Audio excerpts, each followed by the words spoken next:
2 years later, in 1980, my family moved from Philadelphia to southern New Jersey, where 2 full-time missionaries came to our home. We later learned they had fasted and prayed for direction and were led directly to our street and house. My mother felt to invite them in.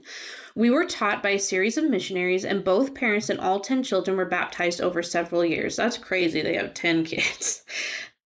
So far, 5 of us have served full-time missions. Looking back, I marvel at the minimal impact the former priesthood ban had on our decisions to join the church. At a minimum, my mother and I knew about the ban, and some members and missionaries attempted explanations before we were baptized. But even the ethos of that era, strongly reinforced in our family's racial experiences, did not inhibit us from accepting and embracing the restored gospel. Our spiritual and social experiences while learning about the church and the testimonies that grew out of these experiences were such that I don't remember race being much of an issue. This was true even though our Latter-day Saint congregation was overwhelmingly white. Okay, double checking notes here.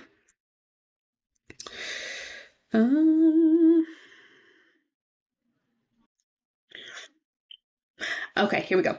I think it is natural for many Black people who join or investigate the Church of Jesus Christ of Latter-day Saints to look into the priesthood ban. However, we should always remember that the center of our lives and therefore the focus of our study ought always to be Jesus Christ and his doctrine. No amount of study of the priesthood ban will save us from death and enable us to return to God to enjoy eternal life with our families. Only the doctrine of Christ can help us achieve these eternal goals. And in my observation and experience, if we focus on the former to the neglect of the latter, we will stumble. That goes for anything, not just the priesthood ban. If you are focusing on any kind of discrepancy, hiccup, mess up in the church's history and not focusing on Christ, it's going to cause you to stumble, right? Figuring out or trying to fix any of these things now is not going to save you, which is essentially what he just said. The focus always needs to be on Jesus Christ.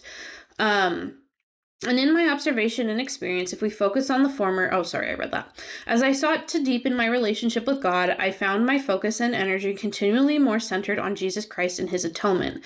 As I ministered to others, it became clear to me that the doctrine of Christ, especially faith in Jesus Christ and his atonement, was the way to access the most potent source of divine power and peace for anyone struggling with anything related to the restored gospel or the church that administers it. So he and I were kind of saying the same thing there.